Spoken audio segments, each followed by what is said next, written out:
नमस्कार बंधुरा आज आमी बानाबो उচ্ছে चच्चड़ी जार जोन्नो आमी जे जे इनग्रेडिएंट्सगुलो व्यवहार करेछि एखाने नियेछि आदा बाटा एखाने नियेछि काँचा लंका चेरा एखाने नियेछि उচ্ছে एखाने नियेछि आलू एखाने नियेछि मास्टार्ड अয়েল एखाने नियेछि पाँच फोड़न लवण और हलुद और एखाने नियेछि परिमाण मतो सर्षे बाटा एटा आमी आगेई बेटे रेखेछिलाम আমার যারা ফলো করেন তারা বুঝতে পারবেন যে আমি মাঝে মাঝে এরকম মশলা পিষে সময় পেলে রেখে দিই।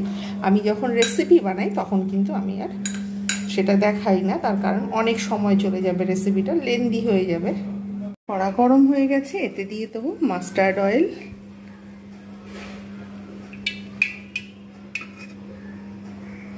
এবারে যেহেতু গরম হয়ে গেছে এতে পাঁচ ফোড়নটাও দিয়ে দেবো।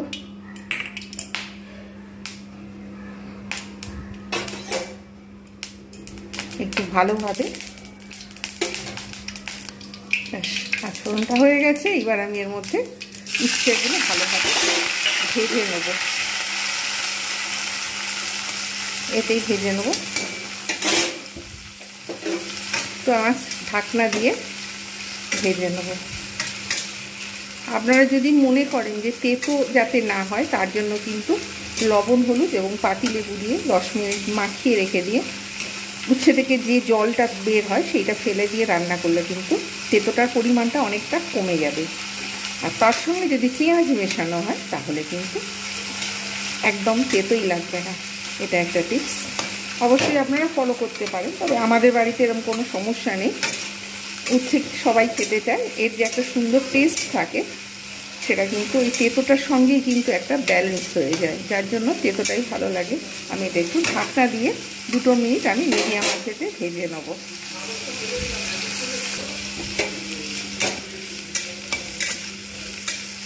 অতিরিক্ত ভাজবো না, আবার আরেকটু ঢাকনা দিয়ে দেবো, মাঝে মধ্যে ঢাকনা দিয়ে দেবো একটু করে। উচ্ছে খুব ভালোভাবে ভাজা হয়ে গেছে, এরপরে ভাজলে পুড়ে যাবে, স্মেলটা কিন্তু ঠিকঠাক আসবে না। ঠিক একটা স্মেল বেশ ভালো আসে, ঠিক সেই সময় কিন্তু ভাজাটা আমি স্টপ করে দিলাম। আমি কিন্তু এটা কিন্তু আর আলাদাভাবে তুলে রাখবো না। এবার এতেই দিয়ে দেবো আলুগুলো জাস্ট আমি অল্প করে ভেজে নেবো এর সঙ্গে। জাস্ট এর যে কাঁচা যে গন্ধটা, সেই কাঁচা গন্ধটা যখন চলে যাবে তখন খুব অল্প করেই আমি কিন্তু ভেজে নেবো এর সঙ্গে। একটু ঢাকনা দিয়ে রেখে দেবো। তার আগে আমি এতে দিয়ে দেবো একটু লবণ হলুদ,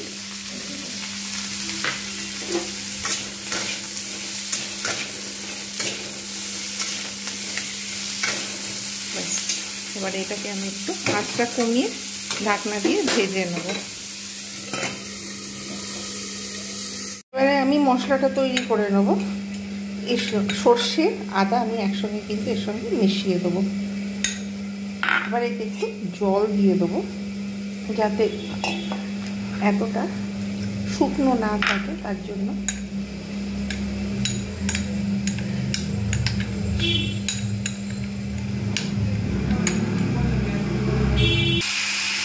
উচ্ছে আলু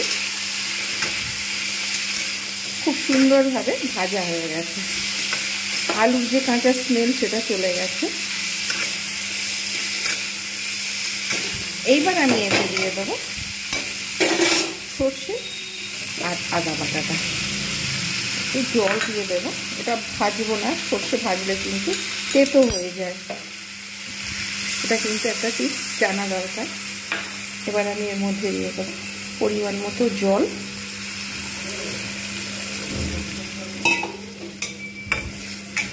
পরিমাণ মতো আমি এতে জল দিয়ে দিলাম। এইবার দেব কাঁচা লঙ্কা,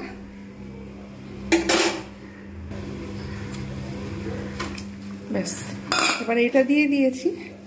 এবার আমি এটাকে ঢাকনা দিয়ে বেশ কিছুক্ষণ ফুটিয়ে নেব, যতক্ষণ পর্যন্ত না আলু আর উচ্ছে ভালোভাবে সফট হয়ে যাচ্ছে ততক্ষণ পর্যন্ত আমি আঁচ মিডিয়াম করে রেখে দিলাম।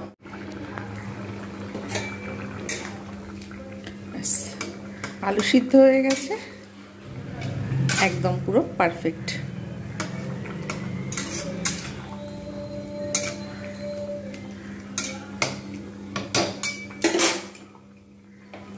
আর একটু ঝোলটা শুকিয়ে যাবে, একটু নেড়ে চেড়ে নেব এবারে।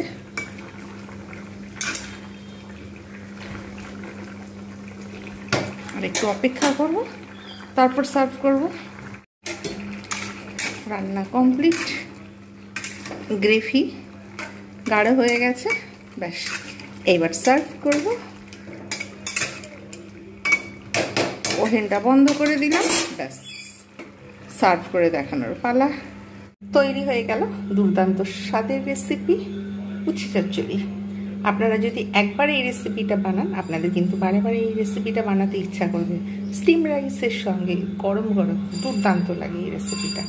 অবশ্যই উচ্ছে চচ্চড়ি একবার বানালে আমি কথা দিচ্ছি আপনাদের কিন্তু নেক্সট টাইম দুর্দান্ত লাগবে। অবশ্যই যারা তেতো খেতে চান না তাদেরও খুবই ভালো লাগবে, কেন এর টেস্ট এত ভালো হয়। এটা একটা পুরনো ঐতিহ্যবাহী রেসিপি। আপনারা বাড়িতে বানান আর এনজয় করুন। ভালো লাগলে লাইক, কমেন্ট, শেয়ার এবং সাবস্ক্রাইব করতে ভুলবেন না। নেক্সট টাইম আমি আরও একটা নতুন ভিডিও নিয়ে আপনাদের সামনে উপস্থিত হব।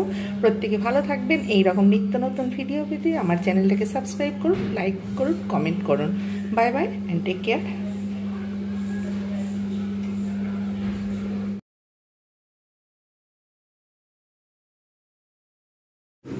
জানলা দিয়ে চাঁদটা কীরকম দেখা যাচ্ছে আজকে, সেটাই আমি ছবিটা তুললাম। যদি এটা দেখতে নিই, কিন্তু জাস্ট আমি এটা ছবিটা তুলে রাখলাম।